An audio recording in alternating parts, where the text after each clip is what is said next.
মেয়েটি সূর্যকে দেখা মাত্র তার দিকে বিহ্বল নয়নে তাকিয়ে রইল। এত সুদর্শন যুবক সে আগে কখনো দেখেছে কিনা মনে করতে পারল না। তোমার নাম কি? নিজের অজান্তেই প্রশ্ন করে বসল সূর্যকে। সূর্য সলজ্জ হয়ে উঠল। বন্ধুদের কনুইয়ের গুঁতো খেয়ে বলে উঠল, আমার নাম সূর্যনারায়ণ রায়চৌধুরী। আমি ঐশানী। মেয়েটি যেমন সুন্দর তেমন সুন্দর তার চোখ দুটি। সূর্যকে মেয়েটি তার নাম জিজ্ঞেস করায় সূর্য তখন মুখটা ভালো করে দেখেছিল। আরো একটি আশ্চর্য সুন্দর চোখ আছে তার, যার মণি দুটো নীল রঙের। সচরাচর নীল রঙা অক্ষিগোলকের মণি দেখা যায় না, তবে ঐশানীর চোখের মণির রং নীল।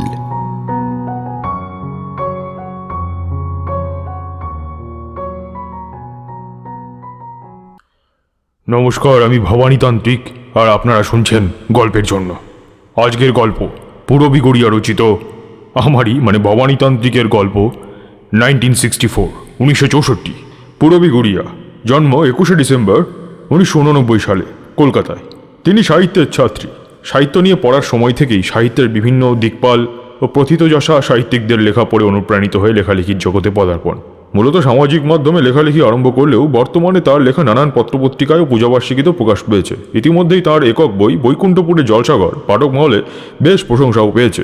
আজকের গল্প পাঠে রয়েছে আরজে ব্রতদীপ ও অন্যান্য বিভিন্ন ভূমিকায় 86.7 তোমার FM থেকে RJ Srijan, Irabati, story of tomorrow Bangla থেকে Deep, nocturnal audio horror station থেকে দেবপ্রিয়া, 221 হ্যারিসন রোড থেকে প্রত্যয়, বিভা, সুদেশনা, সুপ্রজা এবং সৌমেন।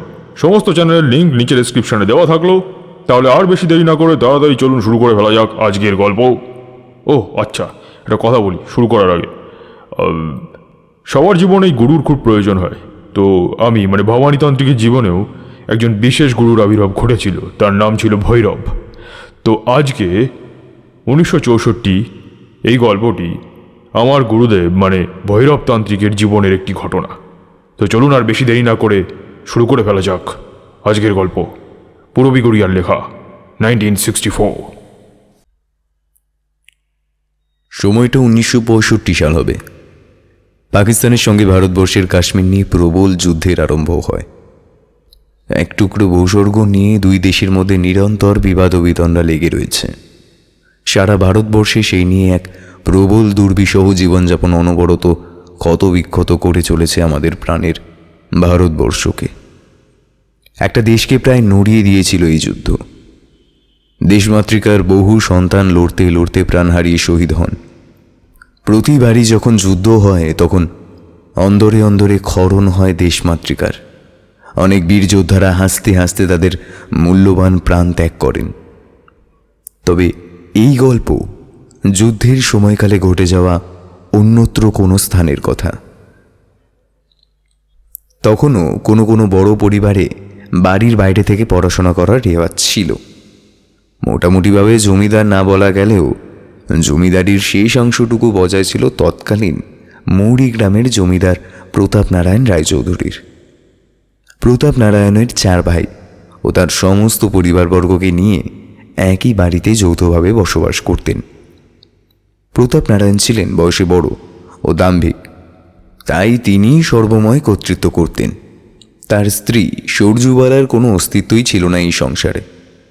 তৎকালীন সমাজে স্ত্রী ছিলেন সংসারের আমোদ ও আভরণের বস্তু বা জড় পদার্থ মাত্র। জনসমক্ষে আসা বা তাদের ভিন্ন মতামত কোনোটি গ্রাহ্য করা হতো না। সূর্যবালা তাই প্রথম থেকেই নিজের মতন করে থাকতেন। কখনো ভিন্ন মত পোষণ করে গোল বাঁধানোর চেষ্টাও করতেন না।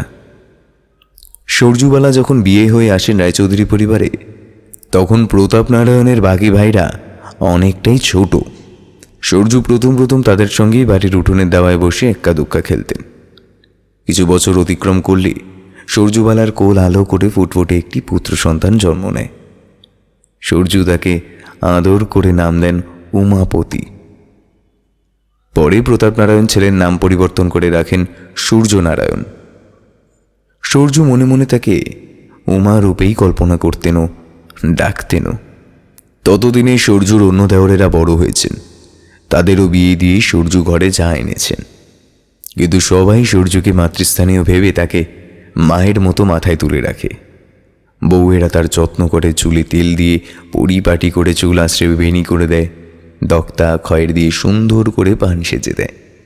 আর সূর্য মহানন্দে পান খেয়ে ঠোঁট রাঙিয়ে নিজের পুরনো দিনের কথাগুলিকে বানিয়ে সাজিয়ে গুছিয়ে গল্পের আকারে তার জায়েদেরকে শোনায়।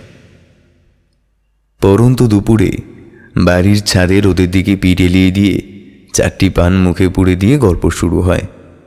এমনই এক শীতের দুপুরে সূর্য গল্প করতে বসেছেন।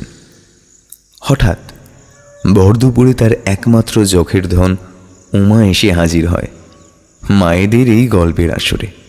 মা, বাবা নাকি বলেছেন আমাকে কলকাতায় গিয়ে পড়াশোনা করতে দেবেন না। উমা সেই বছরই স্কুল ফাইনাল দিয়ে বন্ধুদের সঙ্গে কলকাতার নামী কোনো বিশ্ববিদ্যালয়ে পড়াশোনা করতে ইচ্ছুক, তাই সেই মতোই সে পড়াশোনা করেছে। অত্যন্ত বুদ্ধিমান ও মনোযোগী ছাত্র সূর্যনারায়ণ রায়চৌধুরী। সূর্য এর বিন্দুমাত্র না জানার ভান করে বললেন, কি বিষয় উমা? আমি তো এর বিন্দু বিসর্গও বুঝতে। থাক মা, তুমি তোমার ওই পান আর ক্ষয় নিয়েই থাকো, সংসার উচ্ছন্নে যাক তোমার। সূর্য এবার নিজের আসন্ন বিপদের কথা চিন্তা করে উমাকে কাছে নিয়ে বসালেন। তার কাকিমারা স্থান পরিত্যাগ করলেন।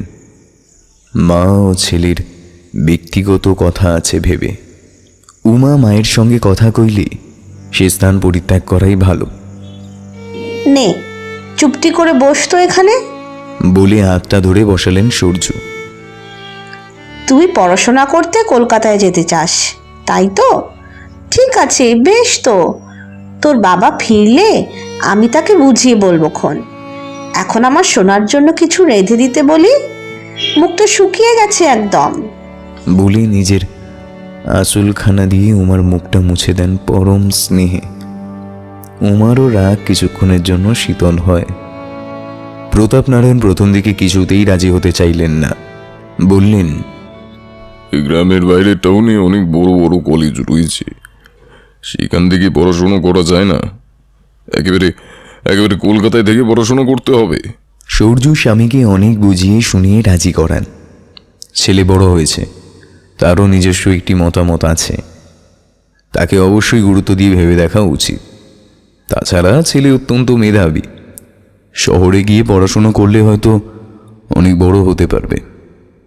সব শুনিয়ে বুঝে খানিকক্ষণ দিগন্ত বিস্তৃত আকাশের দিকে তাকিয়ে কল্পনায় ডুবে গেলেন প্রতাপ নারায়ণ। তবে প্রতিবারের মতো এইবারে আর সূর্যবালার কথা ফেলতে পারলেন না। নিমরাজি হয়েই গেলেন রায়চৌধুরী মশাই। অবশেষে সূর্যবালার প্রাণের ধনের বিদায়ের পালা এসে পড়ল।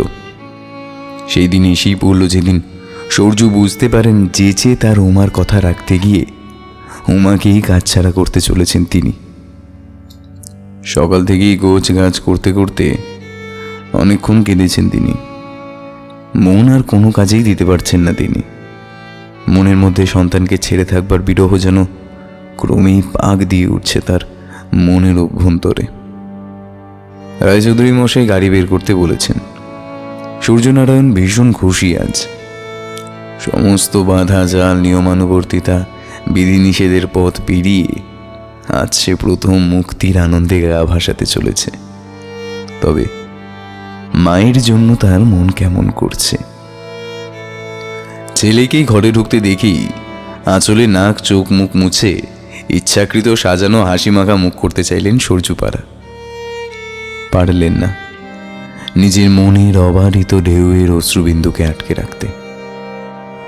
উমা পায়ে হাত দিয়ে মাকে প্রণাম করতে গেলে তীব্র কান্নায় ভেঙে পড়ল তার মাতৃহৃদয়। আকুল হয়ে ওঠে তার প্রাণ। তবে থাক মা, আমার আর গিয়ে কাজ নেই। তুমি এমন করে কাঁদলে আমার মন কেমন করে না। আমি তোমার চোখের জল ফেলে তোমাকে কষ্ট দিয়ে যেতে চাই না মা। না রে সোনা, মানিক আমার, আমি আর কাঁদছি না। অনেক বড় হ বাবা, তোমার বাবার মুখ উজ্জ্বল করো। আমার আশীর্বাদ সব সময় তোর সঙ্গে রইল ওমা। বলে সূর্য বুকের কাছে জড়িয়ে ধরলেন তার একমাত্র সন্তানকে। উমার কপালে একটি স্নেহচুম্বন এঁকে দিলেন। অতঃপর বাবার কাছে আশীর্বাদ নিয়েও সকলের চোখে জলে বিদায় নেয় সূর্যনারায়ণ।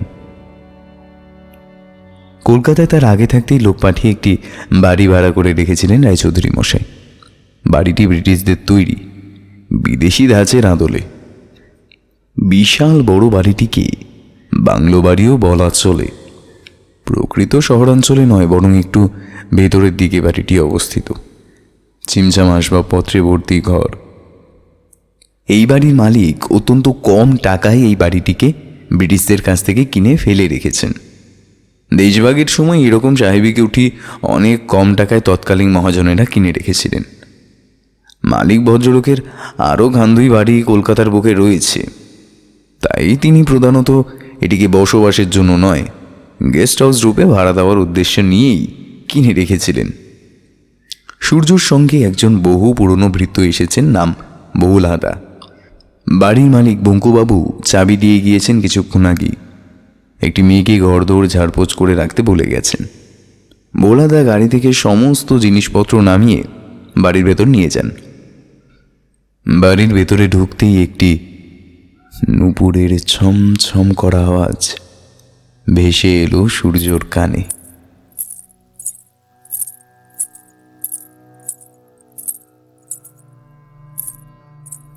বাড়ির ভেতরে প্রবেশ করে সূর্য। এই বাড়ির অভ্যন্তরে যেন কোনো চাপা দেওয়া ইতিহাস। বাড়ির প্রত্যেকটি ইট, কাঠ, পাথরের গায়ে কানে কানে বলেই চলেছে। বাইরে সূর্যের আলো তার বিকিরণ করলেও এত বড় বাড়ির অভ্যন্তরে এতটুকু সূর্যের আলো এসে পৌঁছয় না। রাতের অন্ধকারের ন্যায় তা ঘন তমসায় আচ্ছন্ন। সম্পূর্ণ বাড়িটি দুটি তলা ও উপরে পাঁচিল বেষ্টিত ছাদ বিদ্যমান। নিচের তলায় অনেকগুলি ঘর রয়েছে। উপরের তলায় যাওয়ার জন্য ড্রয়িং হল থেকেই সিঁড়ি উঠে গেছে উপরের দিকে। বাঁকানো লাল পাথরে মোড়ানো সিঁড়ির দুই দিকে নামি পাথরের দুটি বিশাল বড় সিংহের মুখ, পাথরের মধ্যেই খোদাই করা। নুপুরের ছমছম শব্দটি ভেসে আসছিল রান্নাঘরের দিক থেকে। সেই দিকে এক পা দু পা করে অগ্রসর হতেই সূর্য দেখতে পেল একটি গ্রাম্য মেয়েকে। মেয়েটিকে আগে থেকেই বাড়ির মালিক কেনারামবাবু রান্নার জন্য বলে রেখেছেন। মেয়েটি বলে উঠল, বাবু, তোমার রান্নার জন্য কেনারামবাবু আমাকে কয়েছেন, টাকাও দেবে বলেছেন। আপনি কি আমাকে রাখবেন না, তাড়িয়ে দেবেন আমারে? কিছুটা যেন আশ্বস্ত হলো সূর্য। প্রথমটা না জেনে ভেতরে প্রবেশ করে মহিলার উপস্থিতিতে আচমকা ভয় পেয়ে গিয়েছিল সে। পরে সব জেনে বলে উঠল, সে কি? না না, তোমাকে তাড়াবো কেন? তুমি আমাদের জন্য রান্না করো, ভোলাদা তোমাকে সব বুঝিয়ে দেবে। সূর্যর আরও দুটি বন্ধু ওই একই কলেজে ভর্তি হয়েছে, সৌম্যদীপ ও অনিন্দ। কলেজের প্রথম দিন সবাই একত্র হয়ে তারপর কলেজের উদ্দেশ্যে রওনা দিল। কলেজের প্রথম দিন, তাই সবারই মধ্যে উৎসাহটাও বেশ জাঁকিয়ে ধরেছে। প্রত্যেকটি ছেলেদের মেয়েদের প্রতি আর মেয়েদের ছেলেদের প্রতি একটা অবাধ কৌতূহল ধরা পড়ছে। সকলের চোখগুলো যেন ছিনিমিনি খেলছে। সূর্যনারায়ণ জমিদার বংশীয় হওয়ায় চেহারার গড়ন ও রাজকীয়, ফর্সা টুকটুকে বললেও কম বলা হবে। তখনকার দিনে ঘাড় পর্যন্ত চুল রাখার চলন ছিল, আর সূর্যর চুলগুলো প্রথম থেকেই একটু তামাটে রং ছিল। তাই ফর্সা গড়নের সঙ্গে সোনালি চুলের আভায় সূর্যকে খানিকটা সাহেবদের মতো দেখতে লাগতো। তার সঙ্গে উচ্চতা ও হালকা গোফের রেখা তাকে অন্যদের থেকে আলাদা করে রাখত। প্রথম দিন রোল নম্বর অনুযায়ী ছাত্রছাত্রীরা যে যার রুম নম্বর দেখে নিয়ে নিজের নিজের ক্লাসরুমে এসে বসে। মেয়েরা নিজেদের মতো করে বাম দিকের বেঞ্চগুলোতে ও ছেলেরা অপর দিকের খালি সিটগুলোতে বসে পড়ে। প্রফেসরও কিছুক্ষণ পরেই এসে পড়লেন। তবে প্রথম দিনেই একটি আশ্চর্যজনক ঘটনা ঘটল। রেজিস্টার দেখে যখন প্রফেসর রোল কল করতে ব্যস্ত, ঠিক সেই মুহূর্তে ঝড়ের গতিতে একটি মেয়ে এসে দাঁড়ায় ক্লাসরুমের দরজার সামনে। মেয়েটি অত্যন্ত ফর্সা, কোমর ছাপানো ঘন চুলের কেশরাশি, চোখের নিচে গাঢ় করে কাজল লাগানো, ঠোঁটে হালকা রক্তবর্ণের ছোঁয়া। দেখেই মনে হয় কোনো সম্ভ্রান্ত ও অবস্থাপন্ন বাড়ির মেয়ে। পরনে হালকা গোলাপি রঙের ফুলছাপা চুড়িদার, সব মিলিয়ে অত্যন্ত আকর্ষণীয় নারী হয়ে সকলের কাছে যেন ঐর্ষণীয় হয়ে উঠেছে। May I coming sir? বলে ওঠে মেয়েটি। নো, ঘড়ির দিকে তাকিয়ে দেখে উত্তর দেন professor. You are already late, so please meet me tomorrow morning. তুমি এখন আসতে পারো। স্যার প্লিজ, রাস্তায় আমার গাড়িটা খারাপ হয়ে গিয়েছিল, আর হবে না। আজকের দিনটা প্লিজ কনসিডার করুন sir. Next day I will be here on time, please sir. প্রথম দিন এসে এই মেয়েটার দুঃসাহসিক কথাবার্তা দেখে ক্লাসরুমে সবাই হতবাক হয়ে গেল। এমন সাবলীলভাবে কথাগুলো বলছিল যেন প্রফেসরের সঙ্গে তার আজকের নয়, অনেক আগে থেকেই চেনা জানা ও কথোপকথন হয়। স্যার আরও বেশি অবাক হলেন।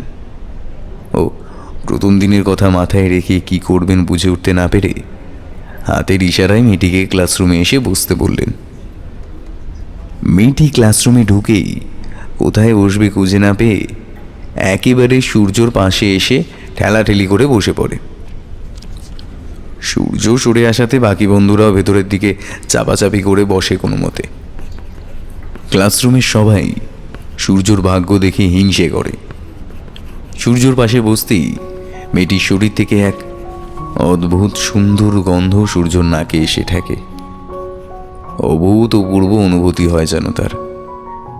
এই প্রথম মা কাকিমারা ব্যতীত কোনো ভিন্ন নারীর সংস্পর্শ অনুভব করল সে।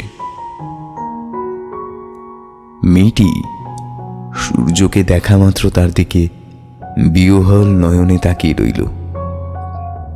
এত সুদর্শন যুবক সে আগে কখনো দেখেছে কিনা মনে করতে পারল না।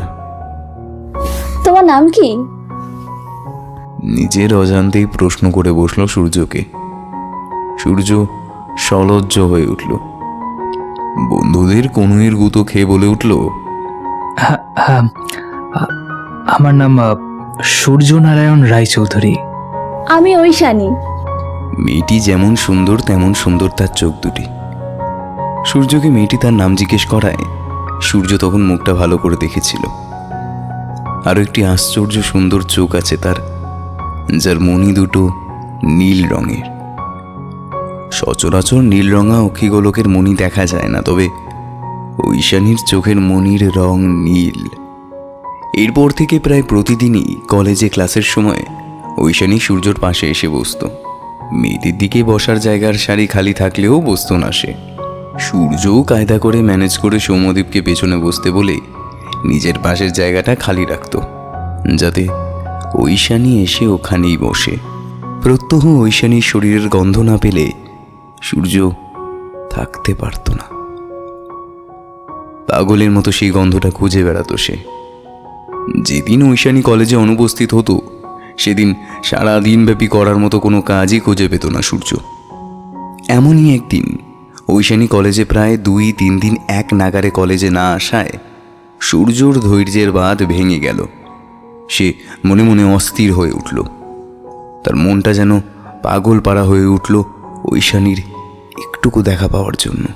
সৌম্যদীপ ও অনিন্দ সূর্যকে অনেকবার বুঝিয়ে বলল, দেখ সূর্য, ওর হয়তো কোনো অসুবিধা হয়েছে, তাই ও আসেনি। তুই এত ব্যস্ত হচ্ছিস কেন? 2 দিন দেখি না, ঠিক চলে আসবে বলে উঠল অনিন্দ। সূর্য কিছুতেই মানতে রাজি নয়। দেখ, ও হয়তো অসুস্থও হতে পারে, তা না হলে হঠাৎ করে টানা 2 দিন এরকম অ্যাবসেন্ট করবে কেন? আচ্ছা, তোর যদি সেই রকমই কিছু মনে হয় তো আমাদের বলিস, সবাই মিলে যাব না হয়, ওর বাড়ি খুঁজে একবার দেখা করে আসবো, ও কেমন আছে। সূর্যর মনের অবস্থা দেখে বলে উঠল সৌম্যদীপ। সূর্যের যেন আর তর সইল না।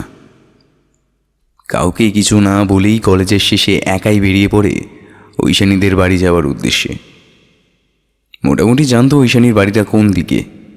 বাসে উঠে ওইখানে নেমেই হাঁটা পথে যখন একটা পার্কের কাছে সে এলো, হঠাৎ দেখতে পেল বড় গাছের পাশে দাঁড়িয়ে আছে ঐশানী।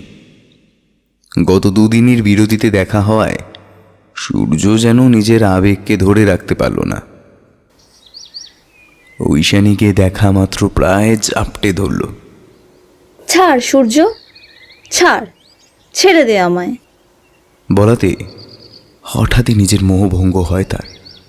সূর্য তৎক্ষণাৎ ঐশানীকে ছেড়ে দিয়ে তফাতে গিয়ে দাঁড়ায়। ঐশানী এবার পেছন দিক থেকে জড়িয়ে ধরে অত্যন্ত আদরের সঙ্গে জিজ্ঞাসা করল, কি রে, রেগে আছিস? সূর্য এক ঝটকায় হাতটা সরিয়ে দিয়ে বলল, কি মনে হয় তোর? ঐশানী খিলখিলিয়ে হেসে উঠল। আমি তোকে ছাড়তে বললাম আর তুই ছেড়ে দিলি আমায়? বলে একটা হ্যাঁচকা টান দিয়ে সূর্যকে একেবারে নিজের সামনে এনে সূর্যর ঠোঁটে ঠোঁট ছুঁয়ে আলতো করে একটা চুমু দিয়ে বলল, আমাকে এত খুঁজিস কেন পাগল? আমি কে তোর? বলেই অস্বাভাবিকভাবে হেসে ওঠে ঐশানী। সূর্য ঐশানীর প্রশ্নের কোনো উত্তরই দিতে পারে না। ঐশানীর এই অস্বাভাবিক ব্যবহার তার কাছে কেমন যেন অপ্রাসঙ্গিক ঠেকল। প্রথম পরিচয়ে সূর্যর ঐশানীকে ভালো লেগেছে ঠিকই, তবে ভালো লাগা ও ভালোবাসার মধ্যে একটি অতি সূক্ষ্ম পার্থক্য রয়েছে। ভালো লাগাটিকে ভালোবাসায় পরিণত হতে বেশ অনেকটা সময় লাগে, কিন্তু প্রথম দিনের ওই ঐকান্তিক সাক্ষাৎকারে ঐশানী যে পথের ধারে তাকে চুম্বন করবে এ ছিল তার কল্পনারও অতীত। এক রাশ মন খারাপ নিয়ে সে চলে আসে ঐশানীকে বিদায় জানিয়ে। ঐশানীও স্তব্ধ হয়ে পড়ে সূর্যের এই আকস্মিক চলে যাওয়ার জন্য। সূর্য বাড়ি এসে সমস্ত ঘটনা তার একমাত্র চিরকালের সঙ্গী ভোলাদাকে জানায়। সব শুনে ভোলাদা হেসে উঠে বলে, ও এই কথা, তা তুমি তো ভীষণ বোকা দাদা বাবু। ঐশানী দিদিমণি তোমাকে ভালোবাসে, আর তুমিও মনে হয় ভালোবাসো দিদিমণিকে, তাই ছেড়ে থাকতে পারছো না। আচ্ছা, কাল সকাল সকাল গিয়েই তোমার মনের কথাটা দিদিমণিকে বলে দাও দেখিনি, তাহলেই তো হলো। ভোলাদা জানেন কৈশোরকালের বয়ঃসন্ধিতে মানবিক মনের স্বাভাবিক ক্রিয়া প্রতিক্রিয়াগুলি, তাই এই ক্ষেত্রে তিনি বিশেষ মন না দিয়ে অল্প বয়সে মিছে তা ভেবে অতটাও গুরুত্ব দিলেন না। সারা রাত্রি ব্যাপী এপাশ ওপাশ করেও কিছুতেই ঘুম আসল না সূর্যর। মনে হলো অনেক বড় ভুল করে ফেলেছে সে।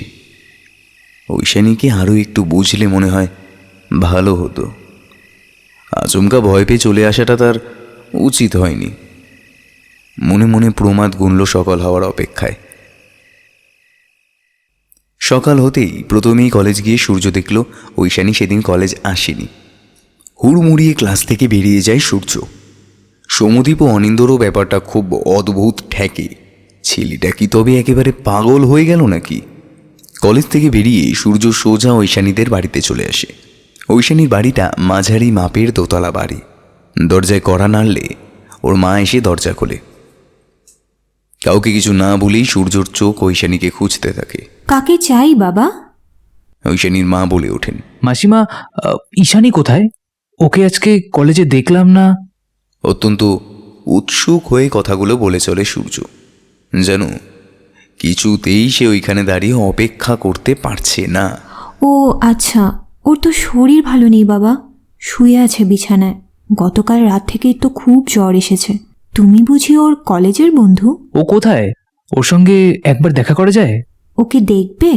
তা যাও না, ওই ওপরের ঘরে শুয়ে রয়েছে। সূর্য এক দৌড়ে সিঁড়ি দিয়ে উপরে উঠে উপরের ঘরে গিয়ে পৌঁছায়।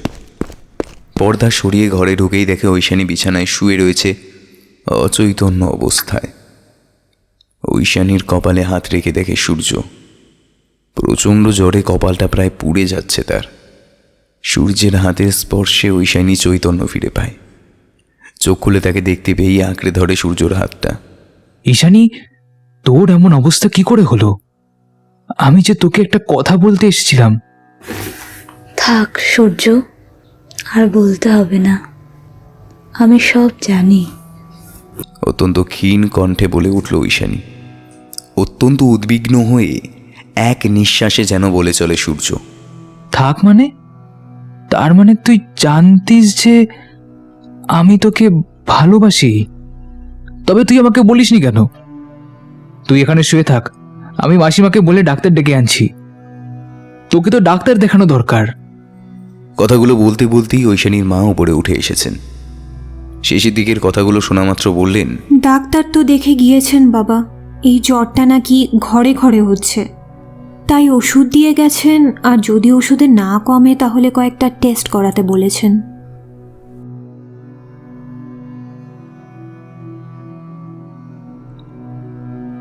প্রায় 1 সপ্তাহ ব্যাপী জ্বর কমল না ঐশানীর।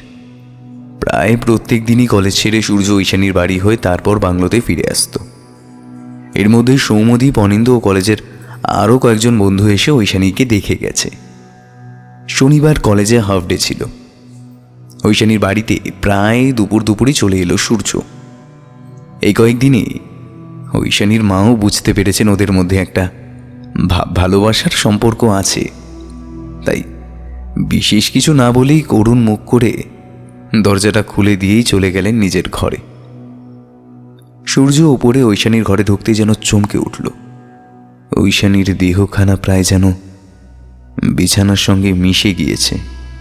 অমন সুন্দর টানা টানা চোখগুলো অক্ষিগোলকের কোটরের ন্যায় ভেতরে ঢুকে গেছে। চোখের তলায় এত দিনের জ্বরে ভোগার ছাপ স্পষ্ট। কালি পড়েছে চোখের তলায়। উস্কো খুস্কো চুলে তাকে রোগগ্রস্ত ও একেবারে বিবর্ণ দেখাচ্ছে। তবুও সূর্যর পায়ের শব্দে, নিঃশ্বাসে, ঘ্রাণে কি করে ঐশানী বুঝতে পেরে যায় সূর্য এসেছে, তা বোধহয় স্বয়ং ঈশ্বরও জানেন না। সূর্যকে দেখা মাত্র সে উঠে বসার চেষ্টা করে। সূর্য 2 চোখ বেয়ে জল গড়িয়ে আসে। এর মধ্যে ঐশানীর ব্লাড টেস্ট করা হয়েছিল। ডাক্তার বলেছেন ওর বাঁচার আশা নেই। তাও মনের মধ্যে পাথর রেখে কথাগুলো বলে উঠল সূর্য।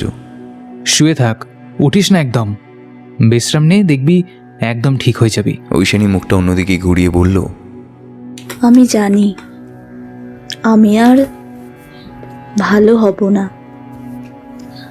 আর এই জীবনে তোকে আমার পাওয়া হলো না রে। কাছে আয় না, আমাকে একটু সোহাগ কর। বলি খামচে সূর্যর জামার কলার ধরে ওর মুখটা নিজের মুখের কাছে আনতে চায়। কি শক্তি সেই কঙ্কালসার হাতে! সূর্য ভয়ে ঠিকরে ওঠে, কিন্তু নিজেকে মুক্ত করতে পারে না ঐশানীর হাত থেকে। ওষুধের গন্ধে লিপ্ত শুষ্ক ঠোঁট জোর করে সূর্যের ঠোঁটটা চেপে ধরে ঐশানী। সূর্য কোনোরকম ছাড়িয়ে নিয়েই বাথরুমে চলে যায়। ভেতর থেকে গা গুলিয়ে ওঠে তার। হর হর করে বমি করে ফেলে সে, নিজেকে সামলাতে না পেরে। ও, এখন তোর আমার চুমুতে এত ঘেন্না হচ্ছে, আর আমার একবার দেখা পাবার জন্য তুই তো মরে যেতিস। চলে যা এখান থেকে, চলে যা, বেরিয়ে যা আমার বাড়ি থেকে। অত্যন্ত ঝাঁঝালো তীব্র স্বরে উন্মাদের মতো চিৎকার করতে থাকে ঐশানী। চরম লজ্জায় লজ্জিত হয়ে সূর্য বেরিয়ে আসে ঐশানীর বাড়ি ছেড়ে। ঐশানী তার পরের দিনই মারা যায়। সূর্য যায়নি ওদের বাড়িতে শেষ দিনের কথা ভেবে। ও ভেবে চলে হয়তোবা ও গেলে ঐশানীর আত্মা কোনোদিনও শান্তি পাবে না। তাই নিজের ব্যবহারের জন্য কান্নায় ব্যাকুল হয়ে পড়লেও ঐশানী চলে যাওয়ার আগের দিনে করা ব্যবহারে নিজেকে অত্যন্ত দোষী মনে হয় তার। হয়তো ওর এরকম ব্যবহারের জন্যই ঐশানী মনে কষ্ট পেয়ে চলে গেছে। তাই মনে মনে নিজেকেই বারংবার দায়ী করতে থাকে সূর্য। এই ঘটনার প্রায় দিন 15 চলে গেছে। সামনেই পরীক্ষা, তাই রাত জেগে ঘরে পড়াশুনো করছিল সূর্য। ভোলাদা শুয়ে পড়েছে অন্য ঘরে। অন্যান্য দিন সূর্যের সম্মুখেই ঠাঁই বসে গল্পগুজব করলেও আজ তার পরীক্ষা ভেবে তাকে বিব্রত না করবে ভেবেই শুয়ে পড়েছেন। হঠাৎ রাতে টেবিলে রাখা টেবিল ল্যাম্পটা অফ হয়ে যায়। কারেন্ট অফ হয়ে গেল নাকি বলে উঠে সুইচ বোর্ডে খুঁজে বার 2 সুইচগুলোকে অন অফ করে দেখে সূর্য। না, জ্বলছে না কিছুতেই। মনে হয় ফিউজটা কেটে গেছে। মিটার বক্সটা আবার বাইরের দিকে। হঠাৎই মেঘে চমকে উঠল সশব্দে। বৃষ্টি আসছে নাকি মনে মনে ভাবল সূর্য। দু একবার জোরে জোরে বিদ্যুতের আলোর ঝলকানির পর ঝোড়ো হাওয়া দিয়ে উঠল যেন সর্বত্র। গুমোট গরমের জন্য এই উপরের ঘরে সমস্ত জানলাই খুলে রেখেছিল সূর্য। এখন ঝড় ওঠাতে পাল্লাগুলো সশব্দে ধরাম ধরাম করে পড়তে আরম্ভ করলো। এমনকি বড় দরজাটাও আস্তে আস্তে সরে গিয়ে ধরাম করে কাঠামোটার উপর আওয়াজ করল। কিন্তু আশ্চর্যজনকভাবে ভোলাদার ঘুম ভাঙল না। প্রবল ঝড়ে ধুলোবালিতে ভরে যাচ্ছে ঘর।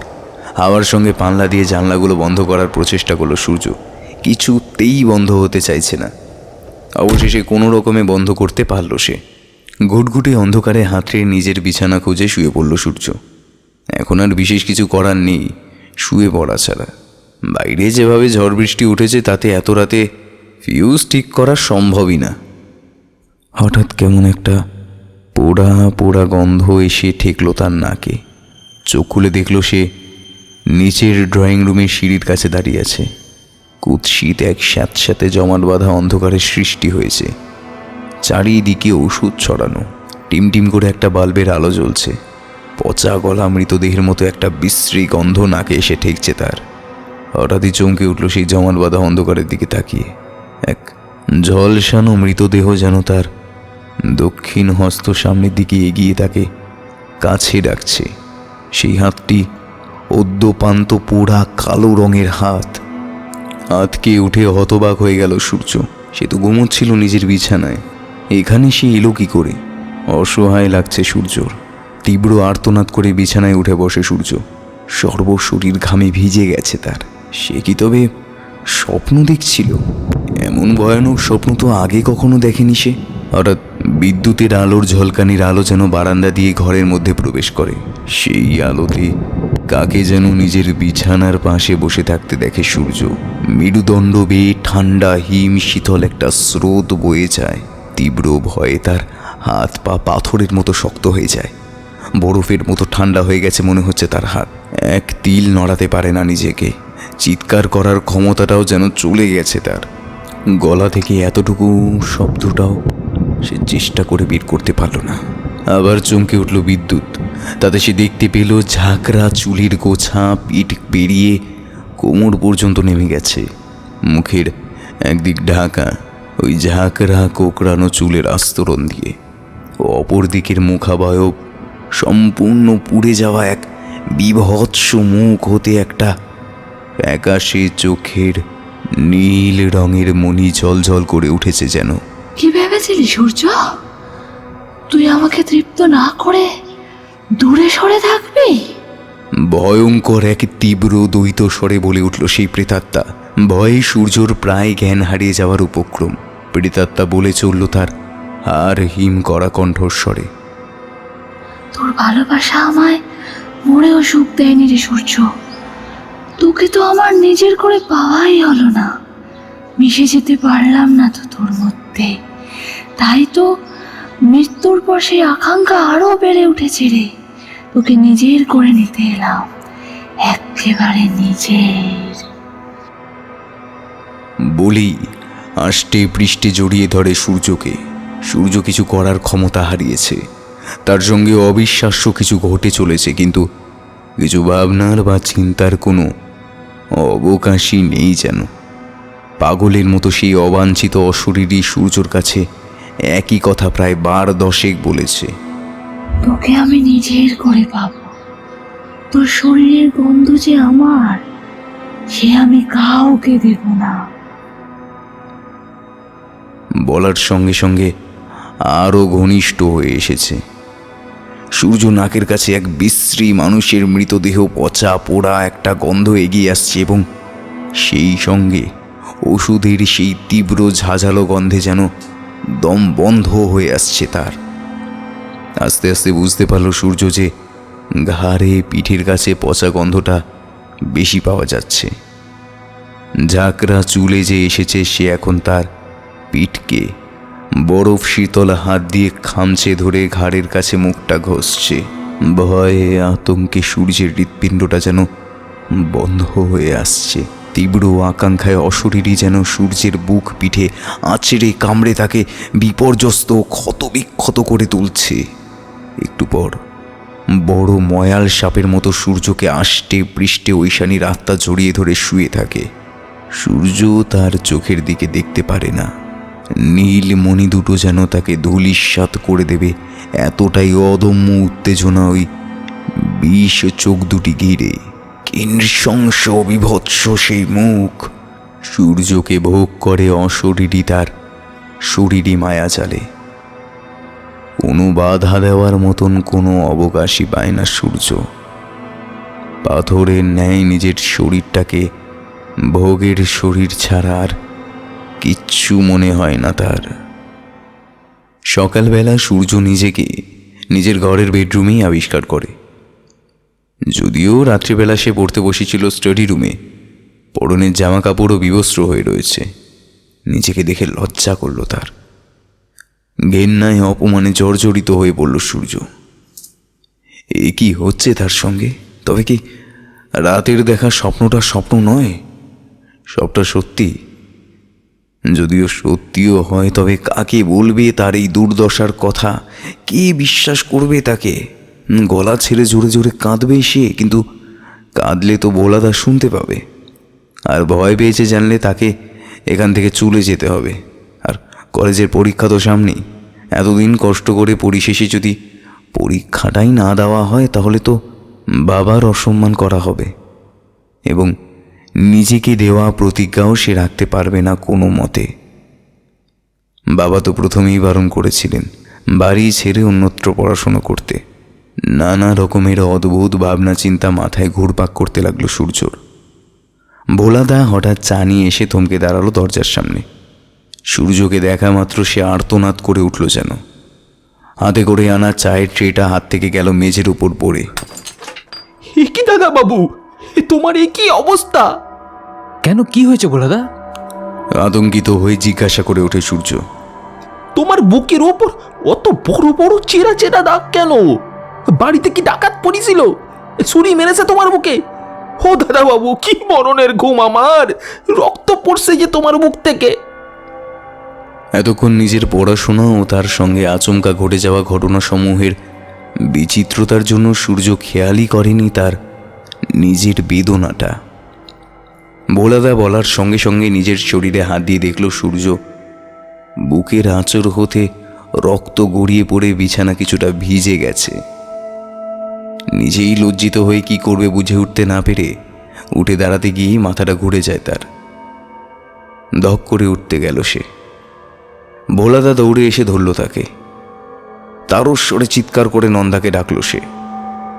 এই নন্দা, আয় শিগগিরই আয় এদিকে, এক্ষুনি দাদা বাবুকে ডাক্তারের কাছে নিয়ে যেতে হবে।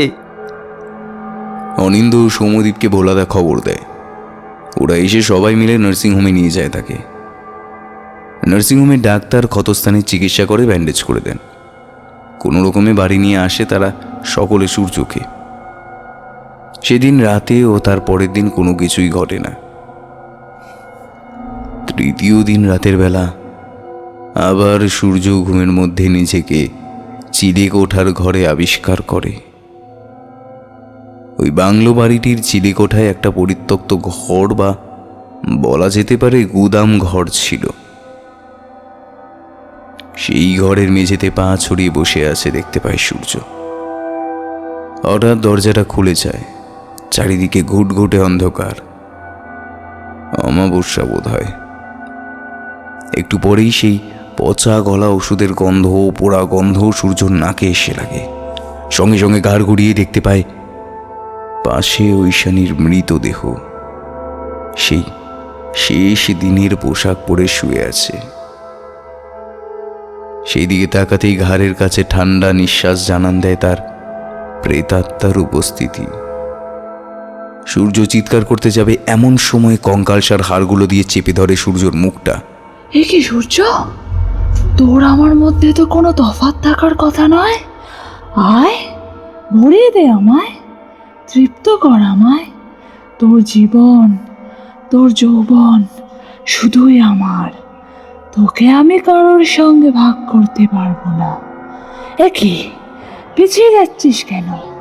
এইদিকে আমার কাছে আয়, কাছে আয় আমার। একটু সোহাগ কর। অশরীরী কায়া আবারও ভোগ করে তাকে। এইভাবে রাতের পর রাত ঐশানী তার অতৃপ্ত যৌন পিপাসার্থ আত্মার শরীর রূপে বারংবার ধর্ষণ করে সূর্যকে। যে অতৃপ্তি নিয়ে সে এই পৃথিবী ছেড়ে বিদায় নিয়েছিল, সেই অতৃপ্ত বাসনা লালসাকে পূর্ণ করার জন্য সে মায়া ত্যাগ করতে পারেনি। রাতের পর রাত বিভীষিকাতে পরিণত হয় সূর্যের। শারীরিক আঘাত আর না ঘটলেও মানসিক দিক থেকে সম্পূর্ণভাবে ভেঙে পড়ে সে। ক্রমেই রুগ্ন জরাজীর্ণ হয়ে পড়ে সে, যেন সমস্ত শরীর তার আস্তে আস্তে শুকিয়ে যাচ্ছে। জ্যান্ত মৃতদেহে পরিণত হয় সূর্য। কখনো তাকে ছাদের চিলেকটার ঘর থেকে, কখনো বা বাগানের পাশ থেকে, আবার কখনো তক্তপোষের নিচের থেকে উদ্ধার করা হয় তাকে। এই রকমভাবে বেশ কিছুদিন চলার পর সূর্যর শত নিষেধ সত্ত্বেও ভোলাদা সূর্যর বন্ধুদের নিয়ে দেশের বাড়িতে একটি চিঠি পাঠায়। সূর্যর বাবা প্রতাপনারায়ণ রায়চৌধুরী লোক পাঠান ছেলেকে আনতে, কিন্তু সমস্ত দিক ঠিক থাকা সত্ত্বেও মাঝপথে তাদের গাড়ি বিকল হয়ও মাঝপথ থেকেই আবার ফিরে আসতে হয় সূর্য ও ভোলাদাকে। কিছুতেই ওই বাংলোটি ছেড়ে অন্যত্র কোথাও যেতে পারছিল না সূর্য। অগত্যা প্রতাপনারায়ণ ও সূর্যবালা আসেন দেশের বাড়ি থেকে।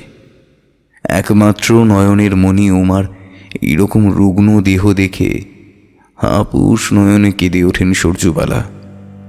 কি হয়েছে তোর বাবা মার? এ কেমন তোর চেহারা করেছিস তুই নিজের? বড় পাশ দিবি বলে ভিটে মাটি ছেড়ে এলি বাপ আমার।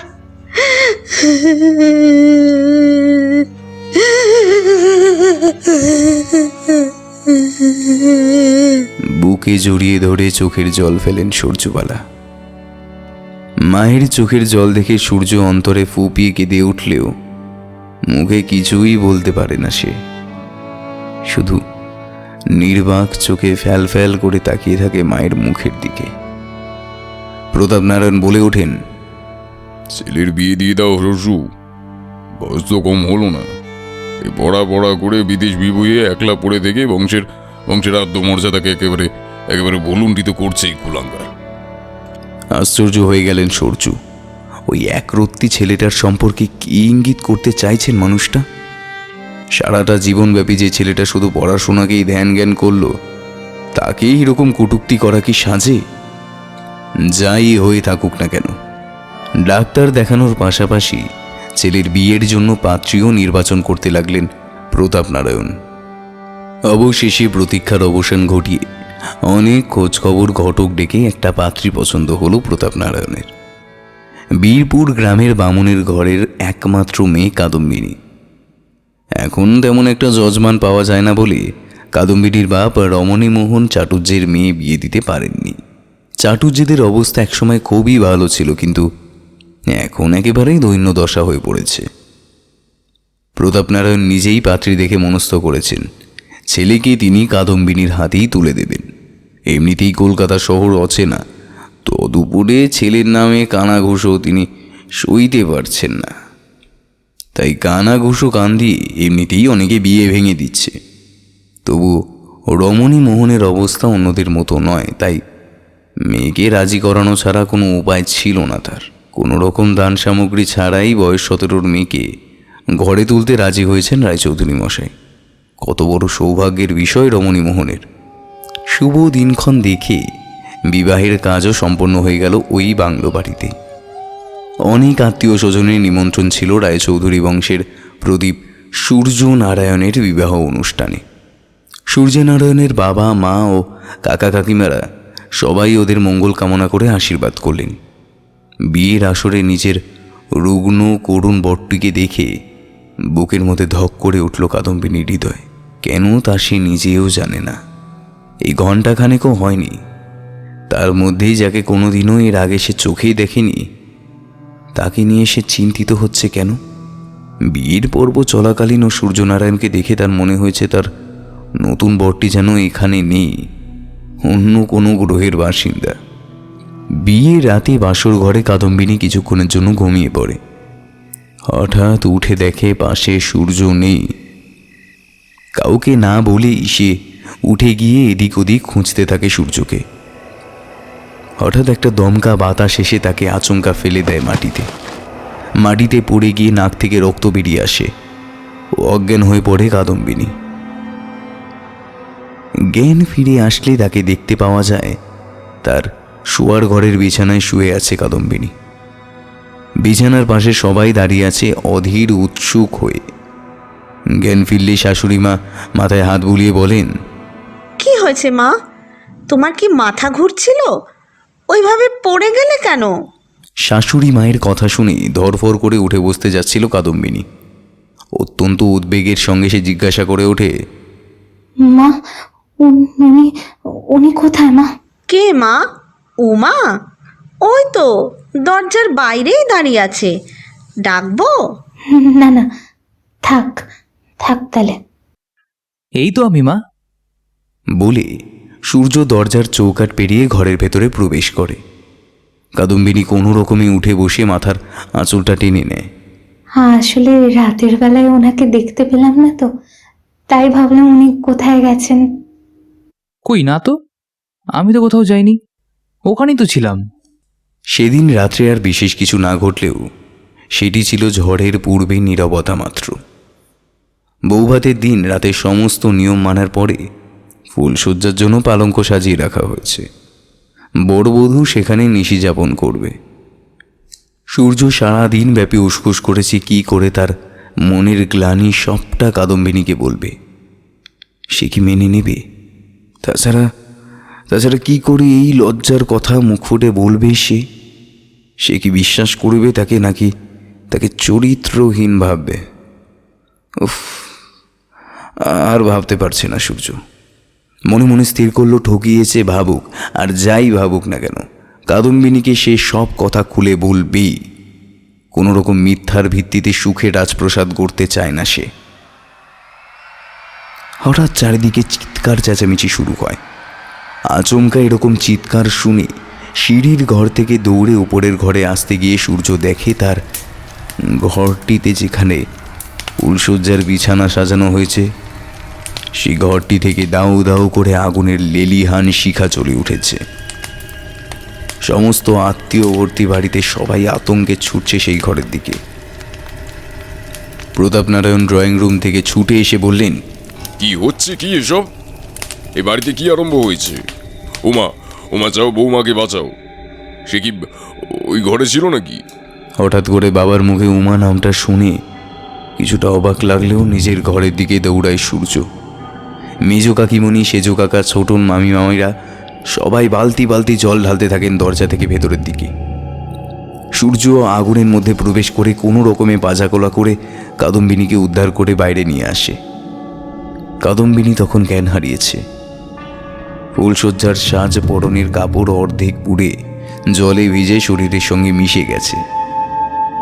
বাড়ির মেয়েরা তাকে পরিবর্তন করিয়ে দেয় পরনের কাপড়খানা। আর কেউ না জানলেও সূর্যনারায়ণ এর কারণ জানে এবং মনে মনে তীব্র বেদনা, মনোকষ্টে জর্জরিত হয়ে থাকে তার হৃদয়। নিজেকে নিয়ে সে ক্লান্ত হয়ে পড়েছে। সেদিন রাতে কাদম্বিনী সূর্যর বোন টুয়া টুসির কাছেই শুয়ে পড়ে। আর সূর্যকে প্রতিদিন রাতের মতো করেই অশরীরীর ভোগ সুখে তৃপ্ত করতে হয় চিলে কোঠার ঘরে। সকাল হতেই খোঁজ পড়বে এই ভয়ে তাড়াতাড়ি করে সূর্য নেমে আসে নিচে। ড্রয়িং রুমে পরিবারের সকলে ঘটে যাওয়া ঘটনাবলীগুলিকে বারংবার বিশ্লেষণ করছেন।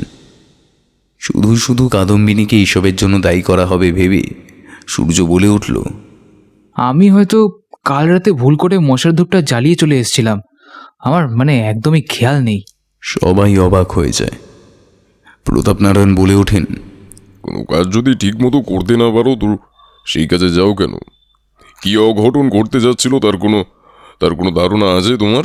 ঠিকই তো উমা, বৌমার যদি কিছু একটা ভালো মন্দ ঘটে যেত কি জবাবদিহি করতাম আমরা ভেবে দেখেছিস? বলে উঠলেন সূর্যবালা। কাদম্বিনী চুপ করে তার স্বামীর দিকে খেয়াল করতে থাকে। কিছু একটা অসঙ্গতি রয়েছেই, তবে সেটা কি তা কাদম্বিনী বুঝে উঠতে পারছে না। মুখে টু শব্দটি না করে স্বামীকে দূর থেকেই পর্যবেক্ষণ করতে থাকে কাদম্বিনী। ছোট থেকেই সে অত্যন্ত বুদ্ধিমতী। দেখতে পেল স্বামীর ঘাড়ের কাছে দুটো ছোট ছোট নখের আঁচড়ের দাগ। বিস্ময়ে অবাক হয়ে গেল কাদম্বিনী। তবে কি তিনি অন্য কারোর সঙ্গে এমা ছিছি, কি সব আবল তাবল ভাবছে সে। সেদিন রাতে একটু আগে থেকেই সবাই শুয়ে পড়ল গতকালের ঘটনার কথা ভেবে। তাদের জন্য নির্বাচিত ওই ঘরটি তালা বন্ধ করা আছে। পরের দিন লোক ডেকে সারাই করা হবে, তাই অন্য একটি ঘরে রাত্রি যাপনের জন্য নবদম্পতিকে ব্যবস্থা করে দেওয়া হলো। নববধূ বেশে কাদম্বিনী বিছানার উপর বসে রয়েছে। সূর্য ঘরে ঢুকে দরজাটা বন্ধ করে দেয়। আলিঙ্গন করতে যায় কাদম্বিনীকে।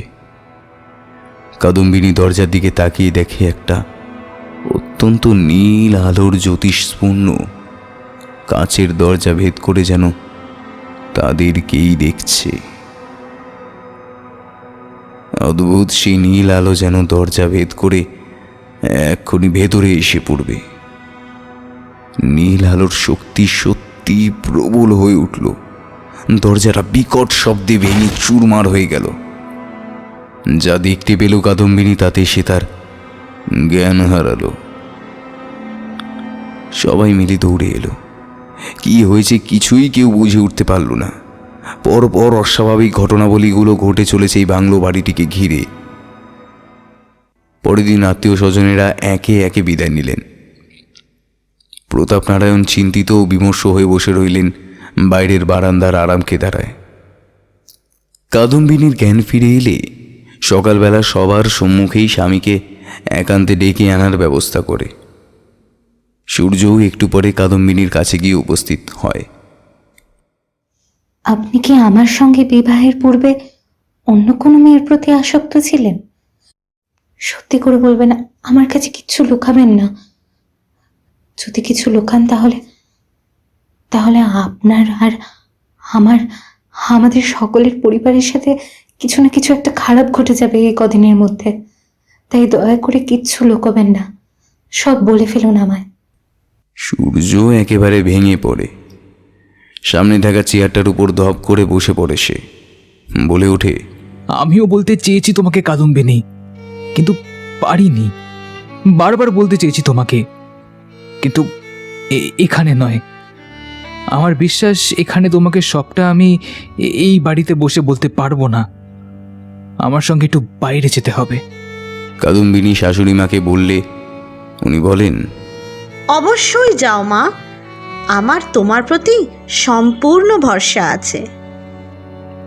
কাছাকাছি একটা পার্কে এসে বসে কাদম্বিনী ও সূর্যনারায়ণ। বাড়ি থেকে আসার সময় একটা ছোট্ট ঠাকুরের ত্রিশূল সে সঙ্গে নিয়ে এসেছে। সে ব্রাহ্মণ পরিবারের মেয়ে, কিছু একটা আঁচ করতে পেরেছে, তাই সেটা সে সঙ্গেই নিয়ে এসেছে। সূর্যনারায়ণ বলতে শুরু করে তার কলেজ জীবনের ইতিহাস ও তার আর ঐশানীর সম্পর্ক তথা তার সঙ্গে ঘটে যাওয়া এই বিভীষিকাময় রাত্রিবাসের কথা। কান্নায় ভেঙে পড়ে সূর্যনারায়ণ বলে ওঠে, আমায় তুমি ক্ষমা করো কাদম্বিনী। তোমাকে না বলে এই সম্পর্কে জড়ানো আমার উচিত হয়নি। আমি একলাই ধীরে ধীরে মৃত্যুর দিকে এগিয়ে যাচ্ছিলাম। বাবা মায়ের জেদবশত আমাকে বিয়ে করতে হয়। তুমি এখান থেকে অনেক দূরে চলে যাও, আমাকে আমার মতন মরতে দাও। আমার সঙ্গে থাকলে ও তোমাকে মেরে ফেলবে। ও তোমাকে সহ্য করতে পারছে না কাদম্বিনী। বলে কাদম্বিনীর হাত দুটো ধরে ভিক্ষুকের ন্যায় বলে ওঠে সূর্য। কাদম্বিনী স্বামীর মুখটা তুলে চোখের জল মুছিয়ে দেয় নিজের শাড়ির আঁচল দিয়ে। এ কি বলছেন আপনি? এই চরম বিপদের দিনে আমি আপনাকে এভাবে একা ফেলে রেখে পালিয়ে যাব? এটা কি কোনোদিন হয়? কখনো না। আমি কোথাও যাব না, কোথাও না। কুলীন ব্রাহ্মণের মেয়ে আমি। দুবেলা নারায়ণকে জল তুলসী না দিয়ে আমি অন্ন গ্রহণ করি না। আর নিজের স্বামীর বিপদের সময় তার পাশে না থেকে পালিয়ে যাওয়ার মতো মানুষ নই আমি। ঐশানী যে আমাকে বাঁচতে দিতে চায় না, সেটা গত পরশু ও গতকালের ঘটনায় ও আমাকে খুব ভালোভাবেই জানান দিয়েছে। তবে আমার বাড়ি থেকে বা আমার স্বামীর অধিকার থেকে আমাকে কেউ নড়াতে পারবে না। গতকালকের ঘটনায় ও আমাকে ওর তীব্র দৃষ্টি দিয়ে অবশ করে ফেলেছিল। তবে আর হবে না, আর হবে না। আপনি এখনই বাড়ি ফিরে যান, আমি আমি পরে যাব। আর হ্যাঁ, আমাদের মধ্যে যা যা কথা হয়েছে ভুল করেও কিন্তু বাড়ির অন্য কারোর সাথে এই কথাগুলো বলে ফেলবেন না, একদম না। সূর্য চলে গেলে কাদম্বিনী একটা ওষুধের দোকান থেকে তার বাপের বাড়ির প্রতিবেশীকে ফোন করে রমণী মোহনের সঙ্গে কথা বলেও ফোনে জানানো যাবে না বলে বাবাকে তার শ্বশুর বাড়িতে আসতে বলেও সঙ্গে ভৈরব তান্ত্রিককেও আনতে বলে। তার পিতা কিছুটা অবাক হলেও সে বারংবার নিজের কথায় জোর দিয়ে ব্যাপারটার গুরুত্ব বোঝাতে সক্ষম হয়। আর এও বলে দেয় ভৈরব তান্ত্রিক যেন সাধারণ পোশাকে আসেন। পয়সা মিটিয়ে বাড়ি গিয়ে কাদম্বিনী সকলকে জানায় আগামীকাল তার বাবা ও দূর সম্পর্কের এক দাদা আসবেন তার বাড়িতে। সূর্য বলে ওঠেন, ও মা, সে তো খুবই ভালো কথা। ভোলা, কালকেই তুমি বড় দেখে মাছ আনবে বাজার থেকে। আগে মা, আমার দাদা মাছ মাংস কিছুই খান না। আপনি বরং নন্দাকে আর ভোলাদাকে বলুন নিরামিষ যে কোনো পদ একটা রান্না করে দিতে। যথারীতি পরের দিন কাদম্বিনী বাবা রমণীমোহন চাটুর্য ভৈরব তান্ত্রিক এসে উপস্থিত হলেন তাদের বাড়িতে। ভৈরব তান্ত্রিক বাড়ির উঠোনে পা রাখতেই ঝড় উঠল বাইরে। প্রায় দৌড়ে বাড়ির ভেতরে প্রবেশ করলেন ওরা। ভৈরব তান্ত্রিকের বয়স প্রায় 40-এর ঊর্ধ্বে, চোখে কালো মোটা ফ্রেমের চশমা। তবে যে বললে তোমার দাদা বৌমা, বলে উঠল সূর্য। আমার মাস্তুতো দাদা মা, আমার বড় মাসি আমার মায়ের থেকে অনেক বড়। সূর্যবালা অতিথি আপ্যায়ন করে নিয়ে গেলেন অন্দরে, বসতে বললেন। ততক্ষণে সেখানে প্রতাপ নারায়ণে উপস্থিত হয়েছেন। হঠাৎ করে সবার চোখ যায় ভৈরব তান্ত্রিকের দিকে। মুখটা কেমন যেন পাংশুবর্ণ হয়ে গেছে, ভীষণভাবে যেন কষ্ট হচ্ছে তার। একটু জল পাওয়া যাবে? হ্যাঁ, এক্ষুনি আনছি বলে দৌড়ে গিয়ে রান্নাঘর থেকে এক গ্লাস জল আনে কাদম্বিনী। জলটা এক নিঃশ্বাসে ঘট ঘট করে খেয়ে একটু ধাতস্থ হয়ে বলে উঠলেন, কাদু মা, আমার বড্ড শরীর খারাপ লাগছে আমার এই বাড়িতে। বেশিক্ষণ এখানে থাকলে আমি দম আটকে মারা যাব। কয়েকটা কথা আমি তোকে বলতে চাই, আমার সঙ্গে বাড়ির বাইরে আয়। বলে কোনো রকমভাবে দেওয়াল ধরে বাড়ির বাইরে আসেন ভৈরব তান্ত্রিক। এই বাড়িতে যে বা যারা আছেন তারা কোনো সাধারণ আত্মা নয়। আমার এই এত বছরের জীবনে এরকম ঘটনা কোনো দিন ঘটেনি। আমি জানি না তুই জামাই বাবা জীবনকে কতটা চিনিস বা কতটা এই কটা মাত্র দিনে নিজের বলে ভেবেছিস। তবে যদি তুই তাকে এই ঘোর বিপদ থেকে বাঁচাতে চাস, তবে তোকে এক ভয়ঙ্কর কিছু পরিস্থিতির সম্মুখীন হতে হবে। তবে আমারও এতে ঝুঁকি কম নয়। যদি অসমর্থ হই, তবে 3 জনের একজনও প্রাণে বাঁচব না। কি বলছেন ঠাকুর মশাই? আমি যে ওনার অগ্নি সাক্ষী করে স্ত্রী। স্ত্রীর ধর্ম স্বামীর বিপদে সবসময় তার পাশে থাকা। আর আর এইরকম বিপদ যেখানে তিনি প্রায় ধ্বংসের দিকে এগিয়ে যাচ্ছেন, সেখানে আমি ছাড়া দ্বিতীয় ব্যক্তি কাকে তিনি ভরসা করবেন? আমি জানি মা, তুই লক্ষ্মীশ্রী। তবুও বলে রাখি, তুই যদি কারোর নাম বা অপকর্ম জেনেও থাকিস, ভুলেও সেই নাম মুখোচ্চারণ করবি না। আর কোনো অসঙ্গতিমূলক কাজ যদি চোখের সামনেও ভেসে ওঠে, তারও প্রতিবাদ করবি না। এই একটা মন্ত্রপুত দাগা তোর বাহুতে আমি বেঁধে দিচ্ছি। এটা হাতছাড়া করবি না যেন, এটা তোকে রক্ষা করবে। বলে একটি লাল রঙের দাগা কাদম্বিনীর হাতে পরিয়ে দেয় ভৈরব তান্ত্রিক। আর যদি বিপদে পড়িস, প্রভু জনার্দনের নাম নিবি। আগামীকাল আমি আসব, কয়েকটা জিনিস আনতে হবে সঙ্গে। বাড়িতে কোনো রকম আলোচনা করবি না, এই সব কিছু নিয়ে একদম নয়। কিন্তু আপনাকে যে জল মিষ্টি কিছুই দিতে পারলাম না, আপনি এখান থেকেই চলে যাবেন? প্রায় কাঁদো কাঁদো মুখ নিয়ে বলে উঠল কাদম্বিনী। মাগো, শুধু জল মিষ্টি কেন, তোমার হাতের রান্নাই খাবো তোমার শ্বশুর বাড়িতে গিয়ে। তার আগে স্বামী সৌর সাউরিকে নিয়ে নির্বিঘ্নে গ্রামের বাড়িতে ফেরো। তারপর কাদম্বিনীর মাথায় হাত বুলিয়ে আশীর্বাদ করে বিদায় নেন ভৈরবতান্ত্রিক। ভৈরবতান্ত্রিকের বিদায় নেওয়ার পর ঝমঝমিয়ে বৃষ্টি নেমে আসে। উদ্দাম ঝড়ের সঙ্গে তুমুল বৃষ্টি যেন সব কিছুকে ভেঙে চুরমার করে দেয়। কাদম্বিনী আঁচলটা মাথায় তুলে বাড়ি ফিরে আসে। বাড়ির সকলেই তার দাদার কথা জিজ্ঞাসা করলে জানাই একটি কাজ মনে পড়ে যাওয়ার জন্য তাকে আচমকাই বাড়ির উদ্দেশ্যে রওনা দিতে হয়েছে। তিনি আগামীকাল আসবেন বলে গেছেন। কাদম্বিনীর চোখ তুলে একবার স্বামীর দিকে তাকিয়ে মৃদু হেসে সেখান থেকে চলে যায়। দুপুরের দিকে উপরের নববরবধূর ঘর পরিষ্কার পরিচ্ছন্ন হয়ে যায়। সেই রাত্রে তারা ওই ঘরেই থাকবেন স্থির হয়। পাশের ঘরটি বোনেদের ঘর ও তারও পাশের ঘরটি ঠাকুর ঘর। ঈশান কোণে একটি জোড়া বাথরুম। উপরে গিয়ে কাদম্বিনী স্নান সেরে ঠাকুর ঘরে প্রদীপ ধূপ প্রজ্বলন করে, কিন্তু কিছুক্ষণ পর এসে দেখে সেগুলো নিভে গেছে। ঠাকুর ঘরে কোনো হাওয়া নেই, অথচ প্রদীপ ধূপ দুটোই কিভাবে নিভে গেল এই ভেবে আশ্চর্য হয় কাদম্বিনী। দুপুরের আহারের পর সূর্য কাদম্বিনীকে বলেন, যাও মা, একটু জিরিয়ে নাও গে, নিজের ঘরে যাও। একটা বিকট কালো হাওয়া যেন সূর্যকে জড়িয়ে আছে। দুটো কালো হাত তার স্বামীর অঙ্গের ওপর কাপড়খানা খুলে দিচ্ছে, সঙ্গে পৈশাচিক এক হাসি। সেই হাসি যেন সুরেলা হাসি, কান পাতা ধায় মর্মে প্রবেশ করে অঙ্গ প্রত্যঙ্গ যেন জ্বলে পুড়ে যাচ্ছে তার সেই হাসিতে। সূর্যের মুখটা ঢেকে গেছে কোকড়ানো ঝাঁকড়া বিভৎস চুলের আড়ালে। আরও একটু কাছে গেলে সেই বিভৎসতা যেন আরও প্রবল হয়। শরীর না ঘুরে শুধুমাত্র গার পুরোটা ঘুরিয়ে পচে যাওয়া ওষুধ মাখানো দাঁতের ফাঁক দিয়ে রক্ত ঝরে পড়া ও বিভৎস মরা মানুষের মতো বলে উঠল, দেখ, তোর বর শুধু আমার, শুধুই আমার।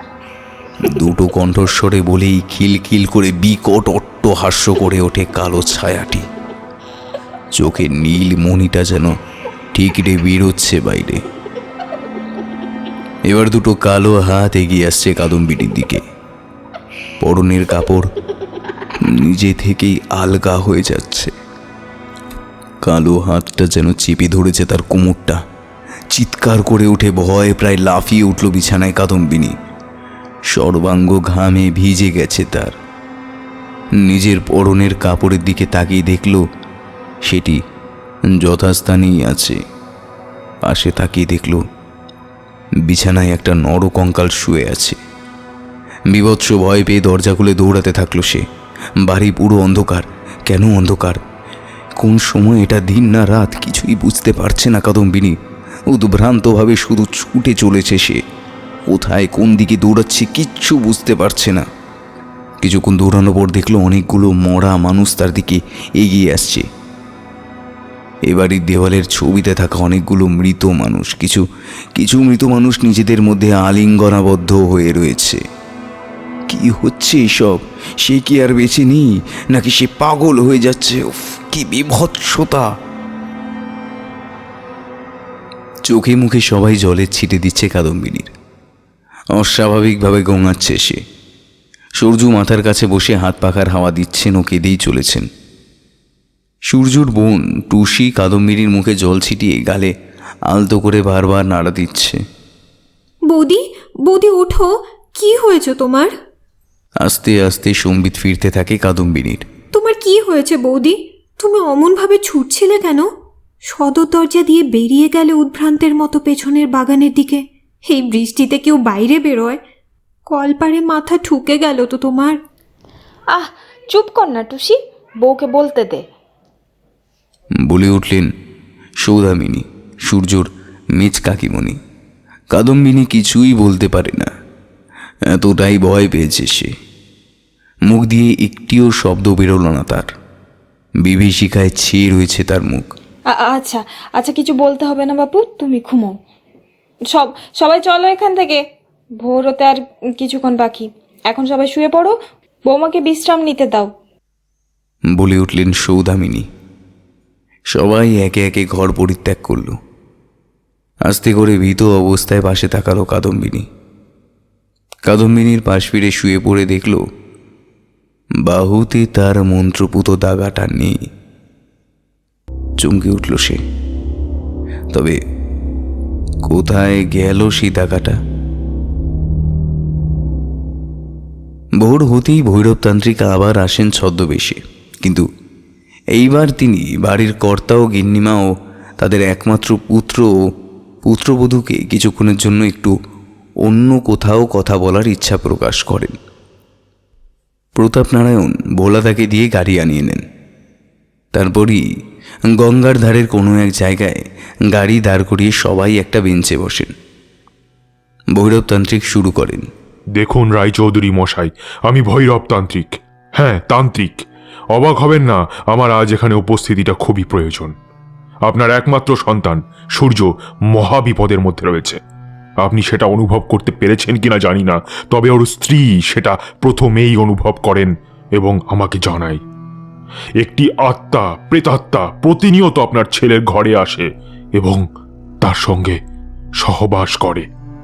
প্রতাপনারায়ণ বিস্ফারিত নয়নে তাকিয়ে হতবাক হয়ে থাকেন।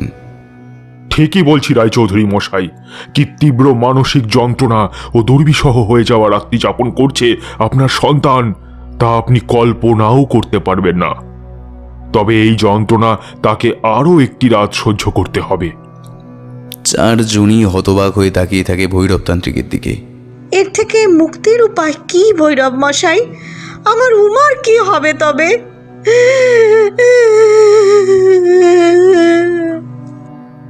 বলেই কান্নায় ভেঙে পড়লেন সূর্যবালা। মন শক্ত করুন মা, আমি আমার যথাসাধ্য চেষ্টা করব। কাদম্বিনীর দিকে তাকিয়ে বললেন, তোমাকে স্বামীর সাথে থাকতে হবে মা। সূর্যনারায়ণ, তোমার কাছে যে অশরীরী আত্মার নিত্য আনাগোনা, সে কি শরীরের বেশ নিয়ে আসে?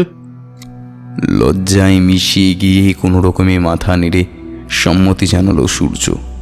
তবে আমার কথাগুলি মন দিয়ে শোনো। আজ রাতে যখন তোমার কাছে সেই পিশাচিনী আসবে, তখন তুমি এই সুতোখানা তার শরীরের কাপড়ের সঙ্গে বেঁধে দেবে। বলে একটা মোটা সুতোর তোড় সূর্যর হাতে দেন। এই সুতোর প্রথম খুঁটটি তার কাছে থাকলেও বাকি অংশ পুরোটাই তোমার কাছে থাকবে। সুতোটার গতিবিধি আমাদের আত্মার উৎসস্থল চিনিয়ে দেবে।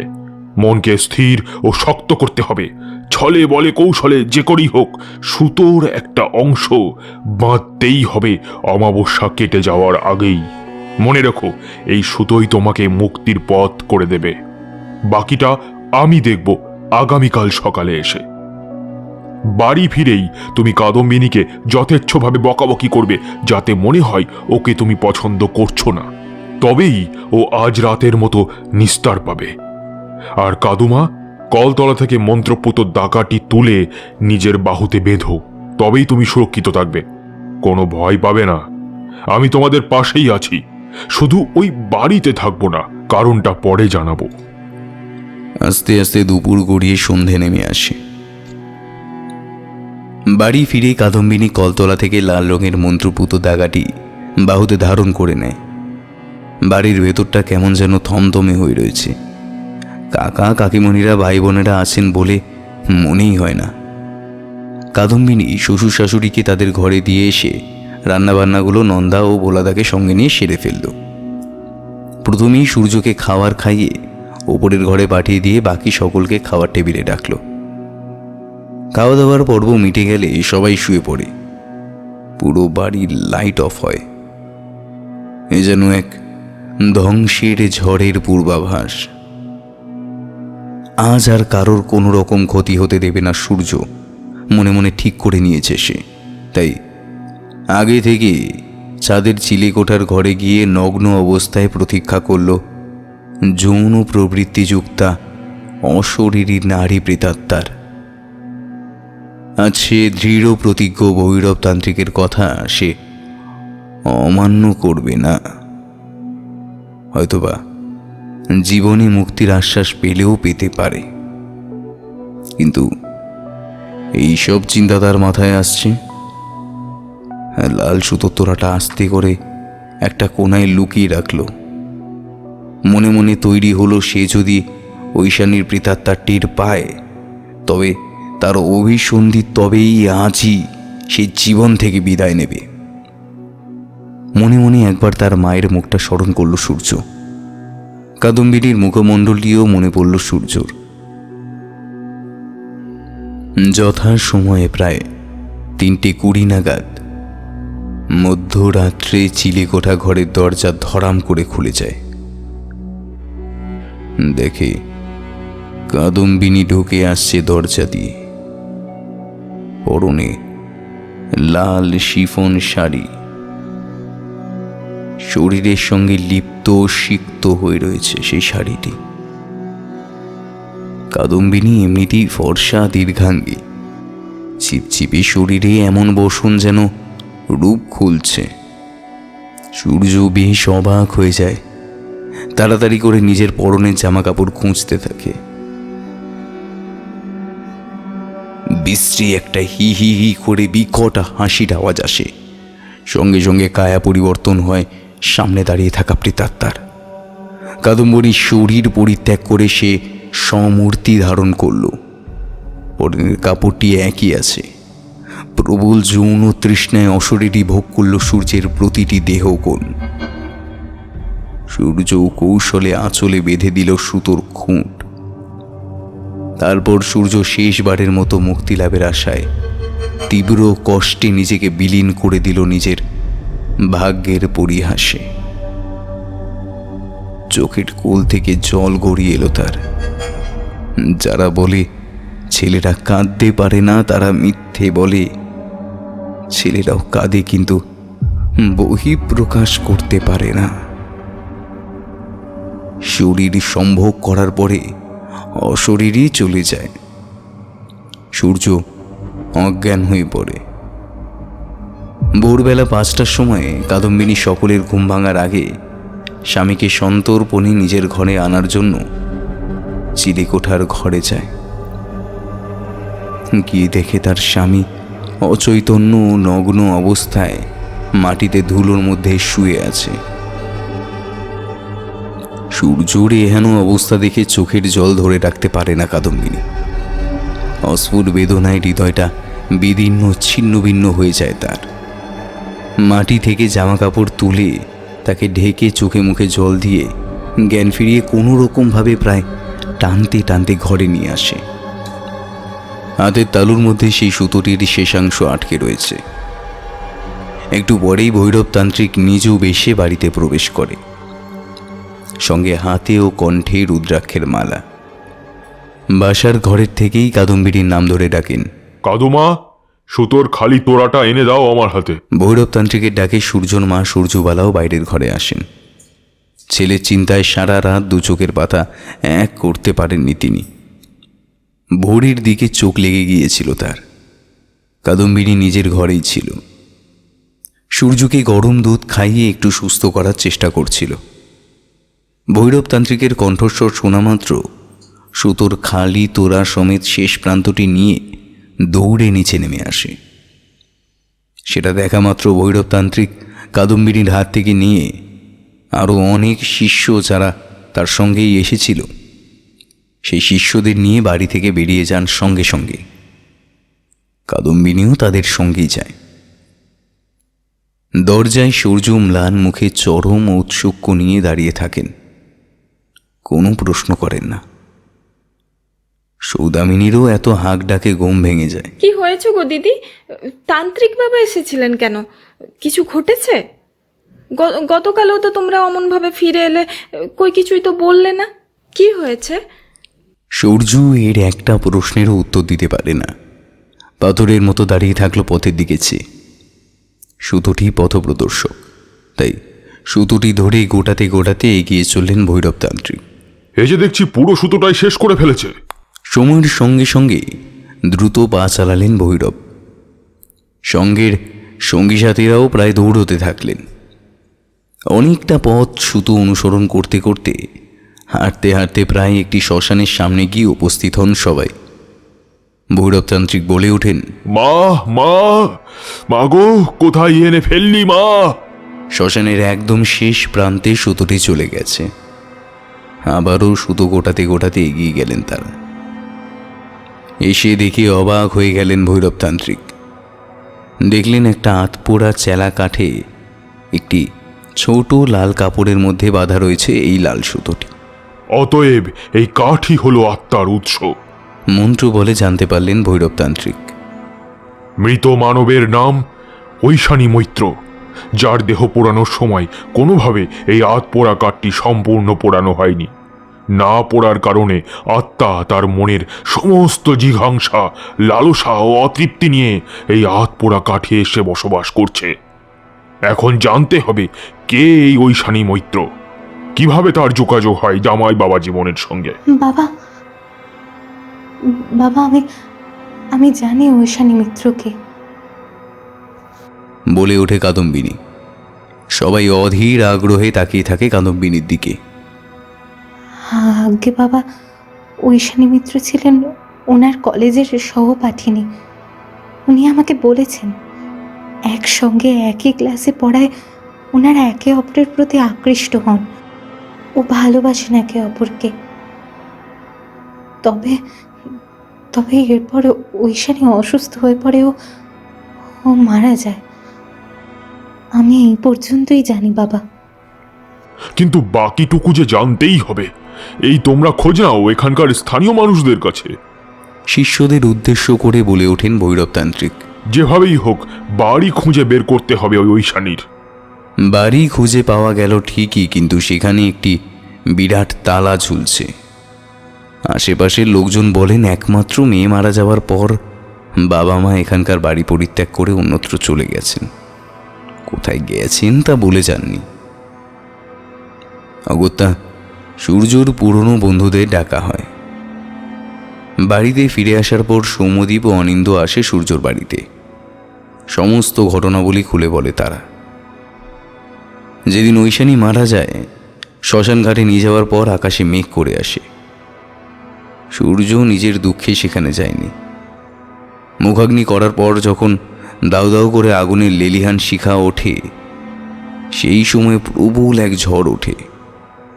ঝড়ে সবাই দিকবিদিক শূন্য হয়ে ওই অবস্থায় অগ্নিকুণ্ডকে ছেড়ে সবাই পালিয়ে যায়। তার একটু পরেই বৃষ্টি নামে, তাই সম্পূর্ণ পোড়ানো পর্যন্ত কেউই অপেক্ষা করতে পারেনি।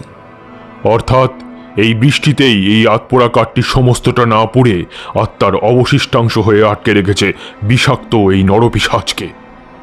এটি নষ্ট করতে পারলেই সূর্য বাবা জীবন মুক্তি পাবে। শুধু তাই নয়, এই পোড়া কাঠটির সঙ্গে সঙ্গে যা কিছু ওই আত্মা জীবিতাবস্থায় ব্যবহার করত তা সব কিছুই পুড়িয়ে ফেলতে হবে বলে উঠলেন ভৈরবতান্ত্রিক। এক শিষ্য বলে উঠল, তাহলে তো ওই মহিলার বাড়ির লোকেদের সাথে যোগাযোগ করতে হবে। সৌম্যদীপ বলে উঠল, তাহলে তো পুলিশকে ফোন করা দরকার, কারণ তারাই একমাত্র খুঁজে বের করতে পারবেন। আচ্ছা, ঐশানীর বাবা মা এখন কোথায় থাকেন? অনিন্দ বলে উঠল, ঠাকুরমশাই, বিষয়টি আমার উপরে ছেড়ে দিন, আমি ঠিক খুঁজে বের করব। তবে শুধু এটুকুই বলুন, কবে নাগাদ ওই বাড়ির চাবি লাগবে? আজই ওই গৃহে একটি যজ্ঞের প্রয়োজন। মহা ওই যজ্ঞের পরেই এই শ্মশানে এসেই ওই কাঠটিকে পুনরায় প্রতিস্থাপন করে মৃত মানুষের ন্যায় মুখাগ্নি করতে হবে, তবেই প্রকৃত মুক্তি পাবে আত্মা। আর এই কাজটি সূর্য নারায়ণকেই করতে হবে। একমাত্র তাকে নির্ভর করেই এই আত্মা এইভাবে ইহলোক ও পরলোকের মধ্যখানে আটকে রয়েছে। সূর্য মুখাগ্নি করলে তবেই সে বিশ্বাস করবে যে সে মারা গেছে। তাই ওই বাড়ির চাবি কালকের মধ্যেই জোগাড় করতে হবে, কারণ আজ রাতে এই বিষয়টি হয়ে গেলে কাল সকালেই ওই জিনিসপত্র ধ্বংস করতে হবে। সৌম্যদীপ ও অনিন্দ সেখান থেকে বিদায় নেওয়ার পর ভৈরবতান্ত্রিক কাদম্বিনীকে তার শ্বশুরমশাই, শাশুড়ি মা ও সূর্যনারায়ণকে ডেকে আনতে বলেন। ওই বাংলো বাড়ির ঠিক উল্টো দিকের রাস্তায় একটি বাড়ি ভাড়া নিয়েছেন তিনি ও কাদম্বিনীর বাবা। চাটুর্যে মশাই যে মেয়েকে ছেড়ে এখনো যাননি, সেটা জানতে পেরে কাদম্বিনীর চোখে জল গড়িয়ে এলো। তান্ত্রিক ও তার শিষ্যরা ওই বাড়িতে চলে যেতেই একটু পরে কাদম্বিনী সবাইকে নিয়ে উপস্থিত হয় ওই ভাড়া বাড়িতে। ভৈরবতান্ত্রিক রাতের পর্ব সম্পর্কে সবটা পুঙ্খানুপুঙ্খ বুঝিয়ে দিলেন সূর্যনারায়ণকে। সঙ্গে সঙ্গে এটিও বললেন যে আত্মাটি তোমাকে তোমার কাজটি পণ্ড করার জন্য নানা রকম ছলের আশ্রয় নিতে পারে, তবে তুমি তোমার লক্ষ্যে অবিচল থাকবে। যজ্ঞের সময় বাড়ির সকলে ঘুমিয়ে পড়বে দরজা বন্ধ করে। মনে রাখতে হবে কোনো রকম আওয়াজেই যেন কেউ বাইরে না আসে। বেরোলেই মৃত্যু নিশ্চিত। এখান থেকে গিয়ে সেই মতো সকলকে জানিয়ে দেবে এবং সমস্ত কাজ হয়ে গেলে ওই শানির নামে গয়ায় পিণ্ডদান করতে হবে, তবেই একেবারে নিশ্চিন্তে থাকা যাবে।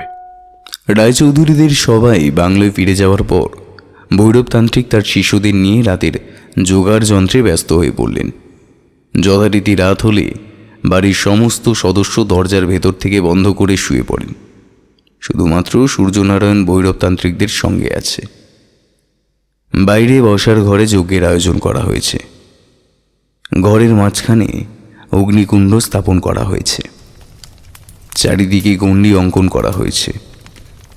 ঠিক রাত 12টার সময় যজ্ঞ আরম্ভ করা হয়। চারপাশে বৃত্তাকারে প্রায় 8 জন শিষ্য সহ ভৈরবতান্ত্রিক ও সূর্যনারায়ণ বসেছেন। একটু পরেই বাগানের গেটের দিক থেকে ধরাম ধরাম করে প্রবল আওয়াজ হতে থাকে। সঙ্গে সঙ্গে প্রচণ্ড জোরে ঝড় উঠেছে। সেদিকে বিন্দুমাত্র মনোনিবেশ না করে ভৈরবতান্ত্রিক অধিক জোরে মন্ত্রের সঙ্গে তপ্ত ঘি অগ্নিকুণ্ডে অর্পণ করতে থাকেন। বাকিরাও তাই করে। সূর্য শুধু অত্যন্ত ভয়ে প্রায় প্রাণ হাতে নিয়ে বসে রয়েছে। হঠাৎ দেখা যায় এক জ্বলন্ত পুরুষ, তার সারা গায়ে আগুন লেগেছে। সে সদর দরজা দিয়ে ভয়ঙ্কর আর্তনাদ করতে করতে ছুটে আসছে, হাতে অগ্নিবল্লম। উল্টো দিকে সূর্য দেখতে পায় কাদম্বিনীকে। সে অত্যন্ত খারাপ বেশে নর্তকীদের মতো সেজে ওই পুরুষের দিকে এগিয়ে যাচ্ছে। এই দৃশ্যে সূর্যের মাথা প্রায় বন্ধ হয়ে আসলো। সে চিৎকার করতে গেলে ভয়ঙ্কর আওয়াজে ভৈরবতান্ত্রিক বম কালী বলে শূন্যে যজ্ঞের ছাই ওড়াতেই সেই দুটি আত্মা অদৃশ্য হয়ে যায়। সূর্য, তোমাকে আগেই বলেছি, ভ্রম শুধু ভ্রমই। কিছু না পারলে শ্রী রাধা মাধবের নাম জপ করো মনে মনে। এইভাবে কিছুক্ষণ যজ্ঞ চলার পরে রাত্রি 3:15 নাগাদ ভয়ঙ্করভাবে সদর দরজায় করাঘাত পড়ে। দরজা খোল সূর্য, আমাকে থাকতে দিবি না তো? তুই আমাকে থাকতে দিবি না? দরজাটা খোল বলছি, তোর শরীরে থাকবো আমি। কি করে দাঁড়াবি আমায়? ভয়ঙ্কর এক আহার হিম করা অট্টহাসির শব্দে বাড়ি কেঁপে উঠল যেন। শুধু তোর সঙ্গেই নয়, এদের সবার সঙ্গে যৌন সুখ ভোগ করেছি আমি। বলার সঙ্গে সঙ্গেই আরো 3টে আত্মা ঘরের মধ্যে পায়চারি করতে আরম্ভ করলো বিকট আওয়াজে। এদের সকলের ছবি দেওয়ালে টাঙানো আছে এই বাড়িতে। সঙ্গে সঙ্গে চারিদিকে দাউ দাউ করে আগুন লেগে যায়। চারিদিক যেন পুড়ে ছারখার হয়ে যাচ্ছে। ভৈরবতান্ত্রিক তার মন্ত্র পড়ে যান। শিষ্যরাও অবিচল থাকে। সূর্যের চোখের সামনে জ্বলন্ত পাথরের চাই যেন এসে পড়ে। সে চমকে উঠে পেছনের দিকে সরতে গেলে গুন্ডির বাইরে বেরিয়ে পড়বে দেখে ভৈরবতান্ত্রিক শক্ত করে চেপে ধরে সূর্যনারায়ণের হাত। সঙ্গে সঙ্গে অট্টহাসির যেন রোল ওঠে। আরও বেশি আগুনের প্রকোপ বাড়তে থাকে চারিদিকে। ধোঁয়াটে পরিবেশের সৃষ্টি হয়। নিঃশ্বাস নিতে পারছে না তারা। চোখ জ্বালা করছে তাদের সকলের। আর শ্মশান পর্যন্ত যাওয়া সম্ভব হবে না ভেবে ভৈরবতান্ত্রিক চিৎকার করে বলে ওঠেন, আর সময় নেই সূর্য, তুমি এইখানেই, এই অগ্নিকুণ্ডেই এই কাঠের ভগ্নাবশেষটিকে দাহ করো। ততক্ষণে ঐশানী দরজা ভেঙে ঢুকে এসেছে ঘরের মধ্যে। সূর্য আর কাল বিলম্ব না করে কাঠটিকে অগ্নিকুণ্ডের দিকে ছুঁড়ে ফেলে। দাউ দাউ করে তাতে আগুন ধরে যায়। সঙ্গে সঙ্গে ভয়ঙ্কর এক তীব্র আর্তনাদের সঙ্গে আত্মা বিলীন হয়ে যায়। সূর্য মনে মনে বলে ওঠে, ঐশানী পরজন্ম বলে যদি কিছু থাকে তবে সেই জন্মে ছেলে বা মেয়ে জানি না, মানুষ ওই জন্ম নিস। যৌন সুখ শুধুমাত্র একটি শারীরিক ক্রিয়া। সেটি কখনো মনকে স্পর্শ করতে পারে না। মন যদি কারোর প্রতি আকৃষ্ট হয় তবে সর্বদা যে ওই শারীরিক তা নয়, মনের মিলন হলে তবেই আত্মার মিলন ঘটে। ভৈরব তান্ত্রিক তার তন্ত্র সাধনার দ্বারা বাকি আত্মাগুলিকেও মুক্তির পথের প্রদর্শন করেন। কাদম্বিনী অন্তিমের ভয়ঙ্কর আওয়াজ শুনে দৌড়ে আসে ঘর ছেড়ে। ভোরের আলো ফুটে উঠেছে, যজ্ঞ সম্পন্ন হয়। বাড়ির সকলে একে একে বেরিয়ে আসেন ঘর থেকে। বাইরের ঘরের সদর দরজা, বসার ঘর প্রায় তছনছ ও লণ্ডভণ্ড হয়ে গেছে।